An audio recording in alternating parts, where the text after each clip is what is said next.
एक murder mystery जिसकी गुत्थी सुलझना बहुत ही मुश्किल था क्योंकि उसको सुलझाने वाला कोई था ही नहीं। दरअसल 25 जुलाई को एक युवक आत्महत्या करता है। उत्तर प्रदेश का जनपद बाराबंकी, उसका एक थाना है टिकैत नगर। टिकैत नगर के ग्राम नबीपुर मजरे खेतासराय में रहने वाले एक नौयुवक ने आत्महत्या कर ली। कारण था कि युवक शराब का आदी था, शराब का सेवन करता था, रोज करता था। गांव वाले भी जानते थे, उसकी विधवा माँ भी जानती थी कि वो रोज शराब का सेवन करता था। इसलिए जब उसने आत्महत्या की तो सभी ने मान लिया कि आत्महत्या का कारण शराब का अत्यधिक सेवन है।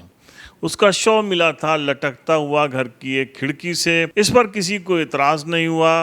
रातों रात उसका अंतिम संस्कार भी कर दिया गया। बात खत्म हो गई, कई दिन बीत गए, लेकिन जो सबसे ज्यादा उसकी आत्महत्या से प्रभावित थी वो थी उसकी माँ रमपता देवी। रमपता देवी जिसके पति का कुछ साल पहले निधन हो चुका था, वो विधवा थी।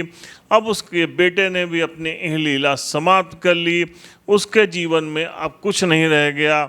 माँ को पता था कि उसका बेटा बहुत शराब पीता है, लेकिन माँ ये मानने को अंदर से तैयार नहीं थी कि उसके बेटे ने आत्महत्या कर ली, क्योंकि उसका कोई ठोस कारण नहीं था कि उसका बेटा आत्महत्या कर। बहरहाल मामले की ना कोई रिपोर्ट दर्ज हुई थी, ना कोई शिकायत हुई थी, ना ही कोई पुलिसकर्मी वहाँ आया था।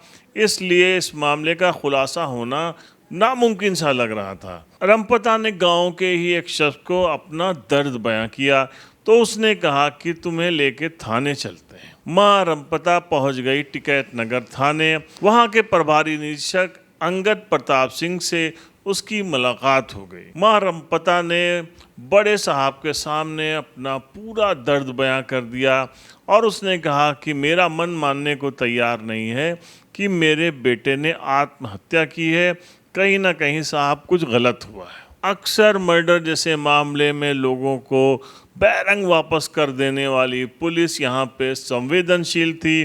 प्रभारी निरीक्षक अंगद प्रताप सिंह इस मामले को लेके बहुत संजीदा हो गए।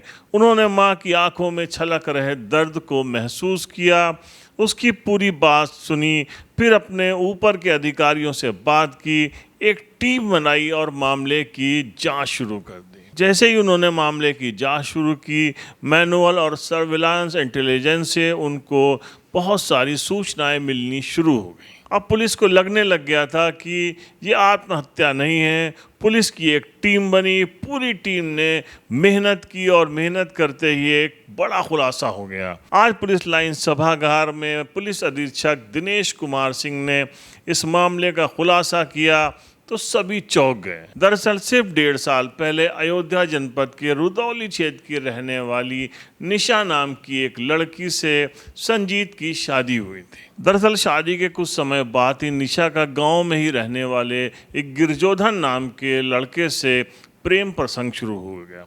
ये प्रेम प्रसंग कब अवैध संबंधों में बदल गया पता ही नहीं चला।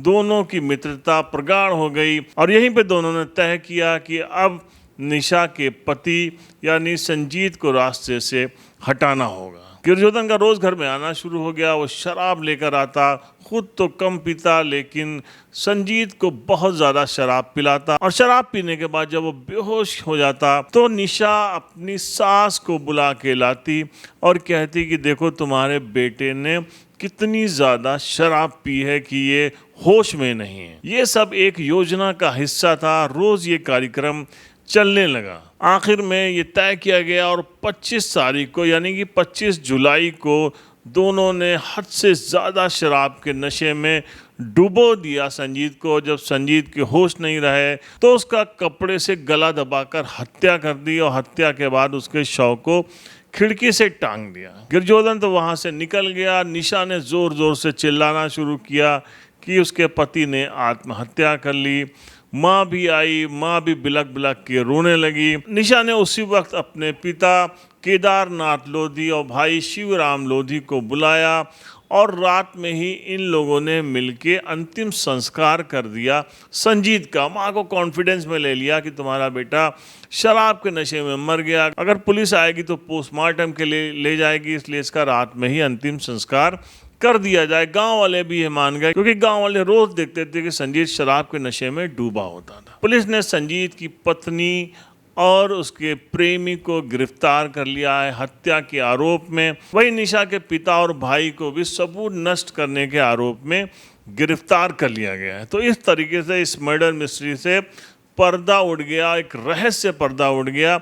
और ऐसे में पुलिस ने एक बड़ा काम किया है, जिसमें पुलिस को कोई एफआईआर भी दर्ज नहीं हुई थी, पुलिस के ऊपर किसी तरीके का कोई दबाव भी नहीं था, लेकिन पुलिस ने इस मामले को संजीदगी से लिया। वहाँ के प्रभारी निरीक्षक अंगद प्रताप सिंह ने इस मामले को बहुत ही संजीदगी से लिया। अभी शादी को मुश्किल से 1.5 साल भी नहीं हुआ है और इसने गांव के ही एक लड़के से इसके अवैध संबंध डेवलप हुए और उन संबंधों के आधार पे उसको घर पे बुलाना और फिर कुछ दिनों से मृतक को कुछ ज़्यादा बैठा के शराब पिलाने।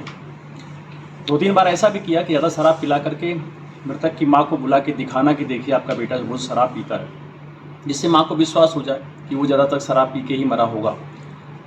उस दिन भी ऐसा ही किया इन लोगों ने कि देखिए वो बहुत ज़्यादा शराब पी करके मर गए, और ऐसा माँ ने तत्कालिक तौर पे मान लिया इनकी बातचीत पे। लेकिन जब उसे डाउट हुआ, पुलिस को खबर दी, तो 2 दिन में ही लग करके पुलिस ने एक ब्लाइंड केस, बल्कि ये परदेश से बाहर थे, बिल्कुल केस ही रजिस्टर्ड नहीं थी। उस दिन घटना के दिन न तो 112 नंबर को सूचना दी गई थी, न पुलिस से कोई सूचना दी गई, और ग्रामीण लोगों ने भी मान लिया कि ज़्यादातर शराब पी करके ही है, हो सकता है कि इसकी मृत्यु हो गई होगी। लेकिन ये पूरी घटना से जब पर्दा हटाया, पूरे ग्रामीणों में एक पुलिस प्रति विश्वास भी हुआ, कानून के प्रति विश्वास भी बढ़ा है और लोग हतप्रभ भी हैं। और इसने सभी पक्षों ने, मायके के जो उसके पिताजी हैं और इसके भाई हैं, वो प्रेमी भी और खुद मृतक की पत्नी, ये सारे लोग गिरफ्तार हो गए हैं और सबसे अलग अलग पूछा गया। सभी ने घटना को स्वीकार किया है। आज गिरफ्तार करके इनको जेल जा रहे हैं। घटना से संबंधित जो महत्वपूर्ण साक्ष्य थे वो सारे संकलित कर लिए गए हैं और इसमें कठोर वैधानिक कार्रवाई करेंगे और हम कोशिश करेंगे कि इस केस को फास्ट ट्रैक पर लाके शीघ्र इसका हम विचार कराएं। इसलिए पुलिस की ऐसी कार्रवाई पे उनकी प्रशंसा होनी बनती है। द पॉलीग्राफ के लिए परवेज अहमद, बाराबंकी।